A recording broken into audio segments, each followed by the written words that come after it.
Hey guys, this is Aniruddha from Studyfy Bangladesh.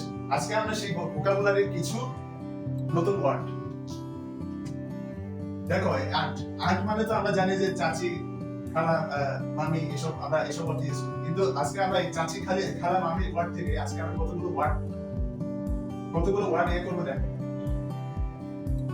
দেখো আন্টের আগে আমরা যদি ডি বসাই তাহলে এটা অর্থ আমরা পাচ্ছি যে ভয় দেখানো।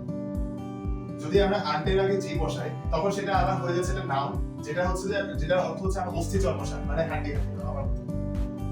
তারপর হচ্ছে হন্টের এজ বসানো, এটাকে বলা হচ্ছে আমরা আস্তানা বা যাতায়াত করা। দেন হচ্ছে আন্টের আগে যদি আমরা জে বসাই তাহলে এটাকে আমরা বলি জার্নি বা ভ্রমণ করা। দেন হচ্ছে আন্টের আগে টি বসালে এটাকে আমরা বলি বিদ্রুপ করা বা বিরক্ত করা। আর নেক্সট ওয়ার্ড হচ্ছে আন্টের আগে যদি আমরা ভি বসাই তাহলে হচ্ছে এটাকে আমরা বলি গর্ব করা বা পোস্ট। এই আজকে আমরা নতুন কয়টা ওয়ার্ড শিখলাম? 6টা। ডন, গন, হন, জন, ডন, হন। প্রত্যেকটারই আলাদা আলাদা মিনিং এবং পার্টস অফ স্পিচ আছে।